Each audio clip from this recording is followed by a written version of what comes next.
ሰላም አድማጮች እንዴት አላችሁ? ለሰዓቱ እናንተ ለማድረስ የመረጥናቸውን ስፖርታዊ ጉዳዮች ከዚህ እንደሚከተለው ማስደመጣችንን የምንጀምር ነው የሚሆነው። ለቻናላችን አዲስ ከሆናችሁ ሰብስክራይብ ማድረጋችሁ እንዳትዘነጉ መልእክታችን ነው። ወደ ተቀዳሚው ጉዳያችን በቀጥታ የምናመራ ይሆናል። የአልናሳር እና የጆዋን ዱራን ጉዳይ አሁን ላይ እንግዲህ በሁለቱ መካከል የነበረው ህልዋ ስለማክተሙም ፋብሪዚዮ ሮማኖ በቅርብ ሰዓት ላይ ባወጣው መረጃ አጋርቷል። ይህንም ተጫዋች በተለይ በቅርብ ዓመታት በአርሰናል ጭምር በሰፊው ሲፈለግ የነበረው አጥቂ እንደነበር ይታወቃል። አሁን ላይ ከሳውዲ ክለብ አልናሳር ጋር መለየቱ ይፋ ተደርጓል። ተጫዋቹ በቀጣይ መዳረሻው የት ይሆናል በሚለው ጉዳይ እንግዲህ ወደ ቱርክ ያቀናና በቱርክ ቆይታዎችን የሚያደርግ ነው የሚሆነው። በቱርክ በተለይ የጆዜ ሞሪኖን ቡድን ፌነርባችን የሚቀላቀል ነው የሚሆነው። የተጫዋቹ ቆይታ ይህንን ይመስላል። ብራያን ምቤሞ ከማንቸስተር ዩናይትድ ጋር የሚደረጉ የድርድር እንቅስቃሴዎች አሁንም በጥሩ መልኩ እንዲቀጥሉ ይፈልጋል። ቀጥተኛ የሚባሉ ንግግሮች በብሬንፎርድ እና በማንቸስተር ዩናይትድ መካከል አሁንም መደረጋቸውም ቀጥሏል። ነገር ግን ማንቸስተር ዩናይትድ እና ብሬንፎርድ ስምምነት ላይ መድረስ አልቻሉም። ማንቸስተር ዩናይትድ ያቀረበውን ተጨማሪ ገንዘብ እንግዲህ ውድቅ አድርጓል የብሬንፎርድ እግር ኳስ ቡድን። ታዲያም ብራያን ምቤሞ እንግዲህ ከጥቂት ቀናት በፊት ለክለቡ ግልጽ አድርጎላቸዋል የትኛውም ክለብ የዝውውር ጥያቄ ቢያቀርብ እንደማይቀበል፣ ነገር ግን ማንቸስተር ዩናይትድን ብቻ የመቀላቀል ፍላጎት እንዳለው ተጫዋቹም ለክለቡ አመራሮችም ይፋ እንዳደረገም ተዘግቧል። ከዚህ ጋር ተያይዞ እንግዲህ ብዙ መላምቶችም የተሰሙ ነው የሚገኘው። ማንቸስተር ዩናይትድ ያቀረበውስ ገንዘብ ምን ያክል ነበረ፣ እንዴት ሱርቅ ተደረገበት በሚሉ ጉዳዮች ደግሞ ትንሽ ሀሳቦችን እናንሳሳ። አሁን ላይ ፋብሪዚዮ ይህንን ጉዳይ ሲያጋራ ብሬንፎርድ ሁለተኛ ዙር ጥያቄውን ውድቅ አላደረጉትም የሚል ሀሳብን አካፍሏል። ግን ደግሞ እስካሁን ድረስ በጠረጴዛ ዙሪያ ነው ወይ ገንዘቡ የተቀመጠው ካላችሁ፣ አይ በጠረጴዛ ዙሪያ የተቀመጠ ገንዘብ እንደሌለ ትረዳላችሁ። የማንቸስተር ዩናይትድ እግር ኳስ ቡድን ለብራያን ምቤሞ የዝውውር እንቅስቃሴ አቅርቦት የነበረው ገንዘብ 55 ሚሊዮን ሲደመር 7.5 ሚሊዮን ነው። እነዚህ ምንድናቸው? አድ ኦኖችን ያካተቱ ማለት ነው። 7.5 ሚሊዮኑ ከተጫዋቹ ፐርፎርማንስ ጋር ተያይዞ የሚከፈሉ ናቸው። ብሬንፎርድ ደግሞ የተጨማሪ ገንዘቦችን ሳያካተት ቢያንስ እስከ 60 ሚሊዮን አካባቢ ከተጫዋቹ ዝውውር ይፈልጋሉ የሚሉ ዘገባዎችን በርከት ብለው በሚሰሙበት በዚህ ጊዜ እንግዲህ የተጫዋቹ ጉዳይ አሁንም ቢሆን ማንቸስተር ዩናይትድን ብቻ መምረጡ በብዙዎች ዘንድ አግራሞትን ፈጥሯል። የትኛውም ክለብ የዝውውር ጥያቄ ቢያቀርብ እንዳትሰሙ፣ ማንቸስተር ዩናይትድ ግን ጥያቄ የሚያቀርብላችሁ ከሆነ ተቀበሉ ሲል እንግዲህ አስተያየቱንም የሰጠበት ጉዳይ አለ። ለማንኛውም እንግዲህ በብዙ መልኩ ይህንን ጉዳይ መነጋገሪያም ሆኗል። በሰሞኑ ቀን ማንቸስተር ዩናይትድን ተጫዋቾች የመረጡ የሚገኘው ለምንድን ነው ክለቡ ከፍተኛ ደሞዝ መክፈል አቅሟል እያሉም በርካታ የተቃራኒ ቡድን ደጋፊዎችም ጭምር ሀሳቦቻቸውን እየሰጡ ነው። ፋብሪዚዮ ሌላው በዩናይትድ ኢላማ ውስጥ ስለነበረው ስለ ጀራርድ ብራዚንዌት አስተያየቱን ሰጥቷል። እንግዲህ ብራዚንዌትን ለማስፈረም ማንቸስተር ዩናይትድ የሄደበት ርቀት አመርቂ አልነበረም ባለፈው ዓመትና በተለይ አይደን ሄቨንን ከአርሰናል አንጥቶ ለክለቡ ትክክለኛ መፍትሄ የሰጠ ተጫዋች እንደዚሁም ደግሞ ወጣት እንደመሆኑ መጠን ጥሩ እንቅስቃሴ ማሳየቱን ተከትሎ ከጀራርድ ብራዚንዌት ዝውውር ማንቸስተር ዩናይትድ ራሱን አግሏል ተብሏል። እና አሁን ላይ ኤቨርተን በክለቡ ውስጥ እንግዲህ ተጫዋቹ ማቆየት የተቻላቸውን በሙሉ እያደረጉ ነው የሚገኘው። የተጫዋቹን ኮንትራት ለማደስም ከስምምነት ደርሷል። በዚህም እስከ 2030 የሚያቆይ ኮንትራትንም ሰጥተውታል ለተጫዋቹ። በኤቨርተን ቤት እንግዲህ ተጫዋቹ እስከ 2030 የሚቆይ ነው የሚሆነው። ለማንኛውም የተጫዋቹን ጉዳይ እንደተመለከታችሁት በክለቦች ደረጃ በአርሰናል፣ በማንቸስተር ዩናይትድ በይፋው የዝውውር ኢላማ ውስጥ የነበረ ተጫዋች ነው። ትልልቅ ክለቦችን ቢቀላቀል እድገቱ አስደናቂ ሊሆን ይችላል ተብሎ የሚጠበቅ ተጫዋች ነበር። አሁን ግን በቡድኑ ሊቆይ የሚችልበት እድል ተፈጥሯል። የአርሰናል እግር ኳስ ክለብ ለሞስኬራ የዝውውር እንቅስቃሴ 20 ሚሊዮን ዩሮ ሲደመር ገንዘቦችንም አቅርበዋል። እነዚህ የተደመሩ ገንዘቦች ምን ያክል ናቸው የሚሉ ጉዳዮችም እስካሁን ይፋ አልተደረጉም። ግን ደግሞ ከ20 ሚሊዮን በላይ እና እንደዚሁም ደግሞ አድኦኖችን ያካተቱ ጥያቄዎች የሚቀርቡላቸው ከሆነ የተጫዋቹ እናት ክለብ ጥያቄውን ለመቀበልም ዝግጁ ናቸው የሚሉ ሀሳቦች ተነስተዋል። የ6 ዓመት ኮንትራት እንደዚሁም ለተጫዋቹ ለማቅረብም የአርሰናል እግር ኳስ ክለብም እንደዚሁም ጥያቄ አቅርበዋል። ደሞዙም በቫሌንሺያ ከሚያገኘው የተሻለ ገንዘብ በኤምሬትስ ስቴዲየም እንደቀረበለትም ማርካ የተሰኘው የዜናው ተራ አስነብቧል። በዚህም እንግዲህ ከአርሰናል ለሞስኬራ የዝውውር እንቅስቃሴ ተቀዳሚው ኢላማ የሆነ ክለብም ሆኗል። በእርግጥ ተጫዋቹ መዳረሻው ወደ አርሰናል ማድረግ ይፈልጋል። የአርሰናል እግር ኳስ ክለብ የጨዋታ አቀራረቦችን ይወዳል። እንደዚሁም ደግሞ ቫሌንሺያዎችም ከሞስኬራ ዝውውር ከ25 እስከ 30 ሚሊዮን ዩሮ ልብ ልትሉት የሚገባው ከ25 እስከ 30 ሚሊዮን ዩሮ እንዲቀርብላቸው ይፈልጋሉ። ይህ ገንዘብ የሚቀርብላቸው ከሆነ ተጫዋቹን ለመሸኘት ምንም አይነት ችግር የለባቸውም የሚሉ ዘገቦችም ተሰምተዋል። ለማንኛውም በአርሰናል ቤት በመከላከል እንቅስቃሴ ላይ እንግዲህ የአንበሳ ድርሻ ይወጣል ተብሎ እምነት የተጣለበት ተጫዋች ነው ሞስኬራ። ባለፈው የውድድር ዓመት ምክንያት ሲታመስ ስለነበረው የአርሰናል የመከላከል ዞን የተሻለ መፍትሄን ይሰጣል የሚሉ ቅድመ ግምቶችም የተሰጡ ነው የሚገኘው። አሁንም ቢሆን በፉክክር ደረጃ እንግዲህ ጋብሪኤል ማጋሌሽን ወይስ ጁሊያን ሳሊባን አስቀምጦ ቋሚ ይሆናል የሚለው ጉዳይ መልስ ባያገኝም ለተጠባባቂ ተጫዋችነት ግን የሞስኬራ ዝውውር መጠናቀቁ በእርግጥም ደረት የሚያስነፋ ዜና ነው የሚሆነው ለአርሰናል ደጋፊዎች። ተጫዋቹ የአየር ላይ ኳስ አጠቃቀሙ እንደዚሁም ደግሞ ተክለሰውነቱ የአንድ ለአንድ ግንኙነቶችን የሚያሸንፍበት መንገድ በብዙ መልኩ በበርካታ ክለቦችም እንደዚሁም አድናቆት እንዲቸረውም እያደረገ ይገኛል። ወደ ስፔን ልውሰዳችሁ። የዴቪድ አላቫ አላባን ጉዳይ እናንሳ እስኪ። ዴቪድ አላባ እጅግ በሚያሳዝን የእግር ኳስ ካሪየር ያለው ተጫዋች ሆኗል። እጅግ በጣም ዘግናኝ የሚባሉ ጉዳቶችንም እያስተናገደ ነው የሚገኘው። ይሄም የሪያል ማድሪዱ ተጫዋች ዴቪድ አላባ እንግዲህ ሌላ ጉዳት እንዳጋጠመው ይፋ ተደርጓል። ተጫዋቹ በግራ እግሩ ላይ እንግዲህ አዲስ የጡንቻ መሸማቀቅ ጉዳት እንዳስተናገደም ተገልጿል። ምናልባት ለአንድ ወር ያክል ከሜዳ እንደሚርቅ እየተገለጸ ነው የሚገኘው። በዓለም ክለቦች ዋንጫ ውድድርም እንደዚሁም የማይሳተፍ ነው የሚሆነው። በዚህ ውድድር ዓመት እንግዲህ በጉዳት ለሪያል ማድሪድ የተጠበቀውን ያክል ግልጋሎት ማድረግ እንዳልቻለ ይታወቃል። ታዲያ አሁን ላይ እንግዲህ በቡድን ስብስቡ ውስጥም የዴቪድ አላባ ጉዳይ እስካሁን እልባት ያላገኘም ሆኗል። ተጫዋቹ በተደጋጋሚ ጊዜ ይሄ በተለይ የጡንቻ ጉዳቶች እያገረሹበት ነው የሚገኘው። ለዚህም ማድሪዶች እንግዲህ ዋነኛ መፍትሄዎችን እየፈለጉ ነው የሚገኘው። በዝውውር ገበያውም ላይ እንደዚሁ በንቃት እንዲሳተፉ ሊያስገድዳቸው ይችላል ተብሏል። እዛው ማድሪድ ላይ የማርካው ጋዜጠኛ ጆሴፍ ፍሌክስ ዲያዝ ስለ ሮድሪጎ ዝውውር አስቴቱን ሰጥቷል። ሮድሪጎ ምናልባት አሁን ላይ ያሉ በማድሪድ ቤት ያሉ ወቅታዊ ሁኔታዎችን የአየር ንብረቱን ስመለከት በማድሪድ የሚነፍሰውን ንፋስ ለሮድሪጎ ጥሩ አይመስለኝም። ምክንያቱም ተጫዋቹ እንግዲህ በማድሪድ ቤት ቋሚ ስለመሆንና ስላለመሆን ጥያቄ የሚያነሳበት ጊዜ ደርሷል። በተለይ ቀጣይ የዓለም ዋንጫ መዳረሱን እንደዚሁም ደግሞ መቃረቡን ተከትሎ ተጫዋቹም በቋሚነት የሚያገለግልበትን ቡድን መቀላቀል ይፈልጋል። ከዚህ ጋር ተያይዞ እንግዲህ የአርሰናል እግር ኳስ ቡድን የተጫዋቹ ፈላጊ ነው። በአርሰናል ቤት እንግዲህ ተጫዋቹ በቋሚነት መሳተፍ የሚችልበት ሰፊ እድል አለው። ስለዚህ በክለቡ ውስጥ እንግዲህ ሰፊ ግልጋሎትን እንዲሰጥ በማሰብ የቡድን ስብስባቸውን ሊቀላቀል ሚኬል አርቴታ ፍቃድ የሚሰጥ ከሆነ ለሪያል ማድሪድ ተገቢው ጥያቄም ከቀረበ የሮድሪጎ ቆይታ በሪያል ማድሪድ ያውን በሳንቲያጎ ቤርናቦ የሚያከትም ነው የሚሆነው የሚል ሀሳብንም አጋርቷል። ከዚሁ ከአርሰናል ጋር በተገናኘ ስለ ሞርጋን ሮገርስም ሰሞንኛ ጉዳዮችም እየተሰሙ ይገኛሉ። ነገር ግን አሁን ላይ የተሰሙ የሚገኙ ዘገባዎች እንደሚያመላክቱት ከሆነ ሞርጋን ሮገርስን ለማስፈረም በሚደረገው ሂደት የአርሰናል እግር ኳስ ቡድን ፍላጎት ያሳድር እንጂ የተጫዋቹ እናት ክለብ አስቶን ቪላ ይህንን ልጅ የመሸኘት ወይም ደግሞ ከክለቡ የመቀነስ ምንም አይነት ፍላጎት የላቸውም ተብለዋል። ማንቸስተር ዩናይትድ፣ ኒውካስትል፣ ቶተንሃም ስፐርስ የበርንማውዙን ተጫዋች 25 ዓመቱን ጋናዊ አጥቂ አንቶኒ ሴሜኒዮን ለማስፈረም ፍላጎትም እያሳዩ ነው የሚገኘው። በተመሳሳይ አርሰናል እንግዲህ የተጫዋቹ ዋነኛ ፈላጊ እንደሆኑም ይታወቃሉ። ነገር ግን አሁንም የማንቸስተር ዩናይትድ እና እንደዚሁም የኒውካስትል ብሎም የስፐርስ በዝውውር እንቅስቃሴ ውስጥ መግባታቸው በዝውውር ገበያው ላይ ለተጫዋቹ እናት ክለብ ለበርንመዝ ጥሩ ሲሆን፣ ለአርሰናል ደግሞ የዝውውር ዋጋውን ገንዘብ ከፍ እንዲልበት ያደርጋል ተብሏል። የተጫዋቹ እንቅስቃሴ እንግዲህ በውድድር ዓመቱ ላይ እጅግ የሚያስደንቅ ሆኖ ነበረ በበርንመዝ ቤት።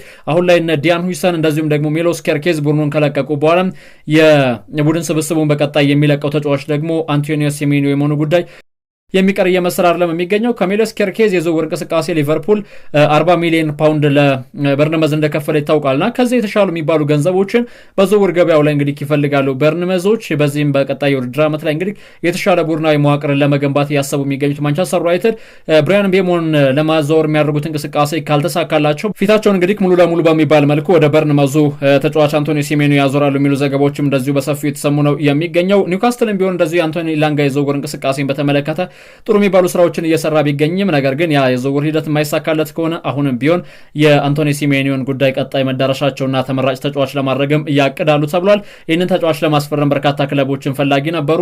በአማራጭነት እንግዲህ ትልልቅ የሚባሉት በተለይ የፕሪሚየር ሊጉ ተሳታፊ ክለቦችም ጭምር የተጫዋቹን መዳረሻ የአንቶኒ ሲሜኒዮን መዳረሻ ወደ ክለቦቻቸው ማድረግ ይፈልጋሉ። ሌላው የኤብሪቼዜን ጉዳይ ይመለከታል። አርሰናል ኤብሪቼዜን እንግዲህ ከቡድን ስብስባቸው አንደኛው አካል ለማድረግ በማሰብ ሂደቶችን እየከወኑ ይገኛሉ። ነገር ግን አሁንም ቢሆን ቶተንሃም ስፐርስ የኤብሪቼዜ የዝውውር ጥያቄ ውድቅ ከተደረገበት በኋላም ወደ ሲሜኒዮ ዙሯል ቢባልም ኤብሪቼዜ 68 ሚሊዮን የውል ማፍረሻ ተቀምጦበታል። ይህንን ገንዘብ መክፈል የሚችል ቡድን እንግዲህ ተጫዋቹን ማስፈረም ይችላል ተብሏል። በዚህም ቶተንሃም ስፐርስ በቀጣይ አሻሽሎ የተሻሉ ክፍያዎችን ለሲሜኒዮ ሊያቀርብ ይችላል። የኤብሪቼዜ ግን ከ68 ሚሊዮን አይቀንስም የተባለ ነው የሚገኘው። አርሰናል የዚህን ተጫዋች ዝውውር በምን አይነት መልኩ ያጠናቅቃል፣ በምን አይነት መልኩ ውስጥ ስኬታማ ያደርገዋል የሚለው ጉዳይ በዋነኛነትም እየተጠበቀ ነው የሚገኘው የዝውውር እንቅስቃሴው። ሌላው የሃርቪ ኤሊየትን ጉዳይ እስኪናንሳ። በሊቨርፑል ቤት እንግዲህ በተለይ የክለቡ ዋና አሰልጣኝ የነበሩት እንግዲህ የርገን ክሎፕ ክለቡን ለቀው ሲወጡ አንድ በሊቨርፑል ቤት የሚጸጽተኝ ጉዳይ አለ። ይህንም ጉዳይ ሃርቪ ኤሊየትን በሊቨርፑል በቂ መጫወቻ ደቂቃዎችን አለመስጠት ነው የሚል አስተያየትን ሰጥተው እንደነበር ይታወቃል። የቡንደስሊጋው ክለብ አርቢ ላይፕዚግ ታዲያ ይህንን እንግዲህ እንግሊዛዊ ተጫዋች ሃርቪ ኤሊየትን ወደ ቡድን ስብስባቸው መቀላቀል ይፈልጋሉ። ብራይተንና ዌስትሃም ዩናይትድን በተጫዋቹ ዝውውር እንግዲህ በአንክሮ የተጫዋቹን ቆይታ እየተመለከቱት እንደሚገኙም ነው አንዳንድ የመረጃ ምንጮች እያመላከቱ የሚገኘው። አስቶን ቪላዎች እንደዚሁም በውድድር ዓመቱ መጨረሻ ላይ እንግዲህ የአዮኒን ዝውውር በተመለከተ እንቅስቃሴ ያደረጉ ነው። ለሞሮኮ ብሔራዊ ቡድን ከ23 ዓመት በታች የሚጫወተው ይህንን ተጫዋች ወደ ቡድናቸው ለመቀላቀል ይፈልጋሉ የሚሉ ዘገባዎችም በሰፊው የተሰሙ ይገኛሉ። ወደ ማንቸስተር ዩናይትድ ቤት እስኪ ልመልሳቸው። ማንቸስተር ዩናይትድ በክረምት የዝውውር መስኮት እንግዲህ በንቃት የተሳተፉ ከሚገኙ ወይም ደግሞ ከበርካታ ተጫዋቾች ጋር ስማቸው የተገናኙ ከሚገኙ ክለቦች መካከል አንደኛ ነው። በዚህም እንግዲህ የቀድሞ የሊድስ ዩናይትድ አማካይ ዳግላስ ሉዊስን ወደ ማንቸስተር ዩናይትድ መመለስ በሚችሉበት ጉዳይ ወይም ደግሞ ወደ እንግሊዝ ማምጣት በሚችሉበት ጉዳይ የዩናይትድ ሰዎች ስራዎችን እየሰሩ ነው የሚሉ ዘገባዎች ሰምተው ነበር። እንደ ካልቾ መርካቶ ዘገባ ከሆነ ግን ሊድስ ዩናይትድ የቀድሞ ተጫዋቹን መልሶ ለማግኘትም ዝግጁ ነው ተብሏል። ጁቬንቱስ የዳግላስ ሉዊዝን ጉዳይ በተመለከተ ዱሳን ብሎቪች እና ዳግላስ ሉዊዝን በቅያሬ መልኩ ለማንቸስተር ዩናይትድ ከሁለት አንዳቸውን በመስጠት ጀረን ሳንቾን ወደ ቡድን ስብስባቸው መቀላቀል በሚችሉበት ጉዳይ ሰፊ ስራዎችን ለመስራት እንደዚሁም አቅደው እየሰሩ ነው የሚገኘው የሚሉ በርካታ ዜናዎች የተሰሙ ነው የሚገኘው። ዩናይትድ ግን አሁንም ቢሆን ዳግላስ ሉዊዝን በዋነኛነት በዝውውር ኢላማ ውስጥ ካስገባቸው ተጫዋች መካከል ተቀዳሚ ሆኗል። አርቢ ላይፕዚግ የአርሰናል ኢላማ ለሆነው ለቤንጃሚን ሴስኮ የተጠየቁትን ገንዘብ ዝቅ ለማድረግም ስለማቀዳቸውም ተወስኗል። ምናልባት የተጫዋቹ ዝውውር በዚህ ሳምንት ካልሆነ ደግሞ በዚህ ወር የተሻሻሉ የሚባሉ ገንዘቦችን ለማቅረብ አርሰናሎችን አቅደዋል። ከ80 ሚሊዮን ዩሮ እስከ 100 ሚሊዮን ዩሮ አካባቢ ይፈልጉ እንደነበረም ተገልጿል። አሁን ግን ወደ 70 ሚሊዮን ዩሮ ወይም ደግሞ 59 ሚሊዮን ፓውንድ አካባቢ የተጫዋቹን የዝውውር ገንዘብ ዝቅ ማድረጋቸውም ተገልጿል። ይህን ገንዘብ እንግዲህ በተለይም አርሰናል አመቺ ወይም ደግሞ ጥሩ የሚባል ገንዘብም ሆኗል። ተጫዋቹ ወደ ቡድን ስብስባቸው መቀላቀል በሚችሉበት ጉዳይ እንግዲህ የአርሰናል እግር ኳስ ቡድን በአጽንኦት የሚሰሩ ከሆነ የተጫዋቹ መዳረሻ በቀጥታ የሚሆነው ወደ ኤምሬትስ ስቴዲየም የመሆኑ ጉዳይ የሚቀር እየመሰለ አይደለም የሚገኘው። ሚኬል አርቴታ ተጫዋቹን በዋነኛነት ይፈልገዋል። የተጫዋቹ የጨዋታ አቀራረብ፣ የተጫዋቹ እንደዚሁም ደግሞ ሁሉ ነገሩንም የሚያደንቅለት ተጫዋች እንደሆነ ሚኬል አርቴታም በተደጋጋሚ ጊዜ የተነገረ ነው የሚገኘው። ታዲያ ይህንን ኮከብ እንግዲህ የቡድን ስብስባቸው አባል ለማድረግም አበክረው እየሰሩ የሚገኙት የአርሰናል እግር ኳስ ክለብ የበላይ ጠባቂዎች ለክለቡም ጥሩ የሚባሉ ዜናዎችም ተሰምተዋል። የአትሌቲኮ ቢልባኦ ደጋፊዎች ደግሞ በሳን ሜሜስ የሚገኘው የኒኮ ዊሊያምስን ምስል እንግዲህ አበላሽቶታል። እንደዚሁም ደግሞ ከጎኑም የጻፉት ጽሁፍ ብዙዎችን እያስገረመ ይገኛል። ልክ ተጫዋቹን እንግዲህ ከሃዲነቱን ለመግለጽ እንደ አይጥ መስለውትም ተመልክተነዋል የተጫዋቹን ጉዳይ።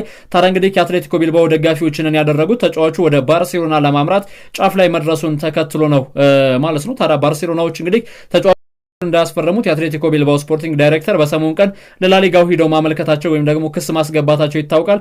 ክሳቸው ደግሞ ብዙሃኖችን ሲያስገርም ነበረ። በእርግጥ የክሳቸው ዋነኛ እንግዲህ ጭብጡ ምንድን ነው ካለን የተጫዋቹ ጉዳይ ወደ ባርሴሎና እንዳያመራ የፈለጉበት ምክንያታቸውን ሲያስረዱ ምንድን ነው የባርሴሎና እግር ኳስ ክለብ የአትሌቲኮ ቢልባኦን አጥቂ ለማስፈረም ፋይናንሻላቸው አይፈቅድም የሚል ጉዳይ ነበረም ያጋሩት። ይህንም እንግዲህ የፋይናንሻል ጉዳያቸው ይመርመርልኝ በሚል ሰፊ ጥያቄዎችንም እንደዚሁም እየጠየቁ እንደነበረም ነው መረጃዎች የሚያመላክቱት። በሰሞኑ ቀን በፈረንሳይ ሊግ 1 ሲሳተፍ የነበረው ሊዮን እንግዲህ ወደ ታችኛው ሊግ መውረዱ ይታወቃል፣ ወደ ሁለተኛ ዲቪዚዮን ማለት ነው። ታዲያ የፓሪስ ሰን ጀርመን እግር ኳስ ቡድን የቡድን ስብስቡን እንግዲህ የተቀላቀለውን ብራድሊ ባርኮላን ከሊዮን ነበር ያስፈረሙትና የዚህን ተጫዋች ሙሉ ክፍያ በአንዴ በመክፈል ኦሎምፒክ ሊዮን ወደ ሁለተኛ ዲቪዚዮን እንዳይወርድ ለመርዳትም እንደዚሁ አስበዋል። ይህንም በተለይ ኦሎምፒክ ሊዮኖችን እጅግ በጣም እንዲመሰገኑና እንደዚሁም ደግሞ በሊጉ እንዲቆዩ ፓሪስ ሰን ጀርመን ታዲያ ተጫዋቹን እንግዲህ የገዙበትን ገንዘብ ሙሉ ለሙሉ በመክፈል ለሊዮን ውለታ መክፈል ፈልገዋል። ብራድሊ ባርኮላን ያስፈረሙበትን ገንዘብ እንግዲህ ወደ 45 ሚሊዮን ዩሮ አካባቢ ገንዘብ አዶኖችን ጨምሮ ማለት ነው በአጠቃላይ ሁሉንም 50 ሚሊዮን ዩሮ በመክፈል የተጫዋቹን ጉዳይ እንግዲህ ሙሉ ለሙሉ በመጨረስ ለተጫዋቹ የቀድሞ ክለብ እፎይታን መስጠትም አቅደዋል የሚል ዘገባም እንደዚሁ በሰፊው የተሰማ ነው የሚገኘው። ቀደም ሲል የነገርኳችሁ የአልናስር እግር ኳስ ቡድን ከጆን ዱራን ጋር ከተለያየ በኋላ እንግዲህ ወደ ቱርክ ሊያመራ ነው ብያቸዋለሁ። አሁን ላይ በዋነኛነት ቪክተር ቦኒፌስን ለማስፈረም እንደዚሁም ፍላጎት አላቸው። ቦኒፌስ ከዚህ በፊት ወደ አልናሳር ሊያመራ ጫፍ ላይ ደርሶ እንደዚሁም ደግሞ የተጫዋቹ መዳረሻ አልናሳር ሆኗል ተብሎ በመገናኛ ብዙሃን ድርጅቶችም ከተበሰረ በኋላ በሆነ አጋጣሚ እንግዲህ አመለካከታቸውን ቀይረው የተጫዋቹ ፈላጊ ክለብ የነበሩት አልናሳር ጆን ዱራንን ወደ ቡድን ስብስባቸው መቀላቀላቸው ይታወቃል። አሁን ግን በአልናሳር ቤት ምቾት ስላልተሰማው ጆን ዱራን ክለቡን ለቆ ለመውጣትም እንደዚሁም ስለማቀዱም ነው ዘገባዎችም እያመላከቱ የሚገኘው። ሌላው ከማንቸስተር ዩናይትድ ጋር በተገናኘ እንግዲህ የጀረን ሳንቾ ጉዳይ በብዙ መልኩ ይነሳል። ሳንቾና ፌነርባቼ በሁለቱ ክለቦች መካከል የነበሩ ንግግሮች አሁን ላይ ተቀዛቅዘዋል። ምናልባት ዝውውሩም የመሳካት እድሉ አነስተኛ ሆኗል። ማንቸስተር ዩናይትድ ሙሉ ደሞዙን ሸፍኖ እንግዲህ የሚያስፈርመው ክለብ እየፈለጉ ይገኛሉም ተብሏል። በውሰቱም ቢሆን እንኳን አሁን ላይ እንግዲህ ተጫዋቹን ለማግኘትም በርካታ ክለቦች ፍላጎት ቢያሳድሩም የተጫዋቹ ደሞዝ ግን ችግር ሆኖባቸዋል። ያው ቀደም ሲል ማንቸስተር ዩናይትድ ሙሉ ደሞዙን ሸፍኖ ተጫዋቹ ማስፈረም የሚፈልግ ቡድን እየፈለጉ ነው የተባለው እንግዲህ ምንድነው ሳንቾ በማንቸስተር ዩናይትድ ቤት የሚያገኘው ክፍያ ማንቸስተር ዩናይትድ ከዚህ በፊት በቸልሲ ቤት የተጫወተ በሆነ ያክል ፐርሰንት ማንቸስተር ዩናይትድ ይከፍል ነበር እና ያንን ነገር ማድረግ አይፈልጉም። አሁን ላይ ሙሉ ለሙሉ የተጫዋቹን ፍላጎት እንግዲህ አሟልቶ ኮንትራቱን አፍርሶ ከዛ እንደገና ደግሞ ወደ ቡድን ስብስቡ ቀላቅሎ ተጫዋቹን ሊወስድላቸው የሚገባና የዩናይትድ ሰዎች ከዚህ በኋላ ሳንቾ ስለሚባል ተጫዋችን ማሰብ አይፈልጉም ተብሏል። ቢልድ በጀርመንኛ እትሙ ባጋራው መረጃ መሰረት የሁጎ ኤኬቲኬን ጉዳይ በተመለከተ ማጋርቷል። ይህንም እንግዲህ ከማንቸስተር ዩናይትድ ሁጎ ኤኬቲኬን ወደ ቡድን ስብስባቸው መቀላቀል በሚችሉ ጉዳይ ከማንቸስተር ዩናይትድ የበላይ ጠባቂዎችና እንደዚሁም ደግሞ ከተጫዋቹ ተወካዮች ጋር ንግግሮችም ተደርገዋል። ይህንም በቅርብ ቀናት ምናልባት የተጫዋቹን ጉዳይ እንግዲህ ከአዳዲስ ነገሮችን ሊያሳየን ይችላል ተብሎ ይጠበቃል። የዩናይትድ ሰዎች በዋነኛነት የሚፈልጉት አሁንም ወደ ቡድን ስብስባቸው መቀላቀል የሚፈልጉት የስፖርቲንግ ሊዝበኑን ቪክተር ዮኬሬሽን ነው። ግን ደግሞ አሁንም ቪክተር ዮኬሬሽ በክለቡ በማንቸስተር ዩናይትድ ይፈለግ እንጂ ተጫዋቹ ደግሞ መዳረሻው እንዲሆን እየፈለገ የሚገኘው ወደ ሰሜን ለንደን ያውም ኤምሬትስ ስቴዲየም ነው። ስለዚህ ይህ ነገር ምቾት ያልሰጣቸው አንዳንድ ሰዎች አይ ሁጎ ኤኪቲኬ ላይ ትኩረት ቢያደርጉ ይሻላል የሚል ሀሳብ ሲሰጡ ነበር። እስኪ እኛ ለዩናይትድ ደጋፊዎች ጥያቄዎችን እንጠይቅ። በማንቸስተር ዩናይትድ ቤት ሁጎ ኤኪቲኬ ወይስ ደግሞ ክለቡን በሁለተኛ አማራጭነት እየተመለከተና እያየ የሚገኘው ቪክተር ዮኬሬሽ የትኛው አጥቂ በማንቸስተር ዩናይትድ ቤት የተሻለ የሚባል ሂደትን ይከውናል ብላችሁ ትጠብቃላችሁ? ምክንያታዊ አዘር ሀሳቦቻችሁን አካፍሉን። ሊቨርፑል ግብ ጠባቂ አስፈርመዋል። 1 ሜትር ከ88 ሴንቲሜትር የሚረዝመውን የ28 ዓመቱን እንግሊዛዊ ግብ ጠባቂ ፍሬዲ ውድማንን እንግዲህ ወደ ቡድን ስብስቡ ቀላቅሏል። ላለፉት 3 ዓመታት በሻምፒዮንሺፑ ክለብ ፕሪስተን ኖርዝ ኤንድ ነበረም ቆይታዎችንም አድርገው የነበረው የፍሬዲ ውድማን እንግዲህ ጉዳዩ ላይ በክለቡ ለሶስተኛ ግብ ጠባቂነትም ነው ወደ ቡድን ስብስቡ የተቀላቀለው። ሊቨርፑሎች አሁን ይህንን ተጫዋች እንግዲህ ወደ ቡድን ስብስባቸው አንጥተው ስኳድ ደብዛቸውን ለማስፋትም አቅደው እየተንቀሳቀሱ ነው የሚገኘው የሚሉ ዘገባዎችም በሰፊው ተሰምተዋል። የ28 ዓመቱ ግብ ጠባቂ ፍሬዲ ውድማን ከፕሪስተን ኖርዝ ኤንድ በነጻ እንግዲህ ወደ ሊቨርፑል እግር ኳስ ቡድን መቀላቀሉ እውን እየሆነ መጥቷል። ሉዊስ ዲያዝ የክረምት የዝውውር መስኮት የአልናሳር የዝውውር ኢላማም ሆኗል። እንግዲህ አልናሳሮች ታዲያ ይህንን ተጫዋችም ሊቨርፑል ቤት የውል ማፍረሻው ስንት ነው ብለው ጠይቀዋል። ሊቨርፑሎች ከ85 ሚሊዮን እስከ 100 ሚሊዮን የሚደርስ የዝውውር ዋጋ የሚቀርብላቸው ከሆነ ሀሳባቸውን ይቀይራሉ የሚሉ መረጃውን ቤን ጃኮብስም አጋርቷል። ምናልባት ወደ ሐምሌ ወር አካባቢ እንግዲህ ከአልናሳር ተጫዋቹን በዋነኛነት ወደ እጁ ለማስገባትም ጥሩ የሚባሉ እንቅስቃሴዎችን ይከውናል ተብሎ እየተጠበቀ ነው የሚገኘው። ያው ሊቨርፑላውያን ከተጫዋቹ ዝውውር በተለይ እጅግ አስደማሚ ነው የሚሆነው። ሉዊስ ዲያዝን ከ80 እስከ 100 ሚሊዮን የሚሸጡ ከሆነ አሌክሳንደር አይዛክን ለማስፈረም እያደረጉ በሚገኘው እንቅስቃሴ በዋነኛነት እንግዲህ የአንበሳውን ድርሻ ሊወጣላቸው ይችላል። እንደምታውቁት በሐምሌ ወር ሊቨርፑል የአሌክሳንደር አይዛክን ሁኔታም በዋነኛነትም ይከታተሉታል ተብሎ ይጠበቀ ነው የሚገኘውና ሊቨርፑል አይዛክን አሳልፎ እንግዲህ ወደ ቡድን ስብስቡ መቀላቀል በሚችልበት ጉዳይ አሁንም ቢሆን ዝግጁ ናቸው። ነገር ግን ተጫዋቹን መተው አይፈልጉም። በተጫዋቹ ላይ የተለጠፈው ገንዘብ ደግሞ እጅግ በጣም የተጋነነ ነው ብለው ያስባሉ። ሊቨርፑላውያን ይህንን ዝውውር ማሳካት የሚችሉ ከሆነ ለቀጣዮቹ የውድድር ዓመታት እንግዲህ የተሻለ የሚባል ቡድናዊ መዋቅርን መገንባት እንደሚችሉ ያስባሉ።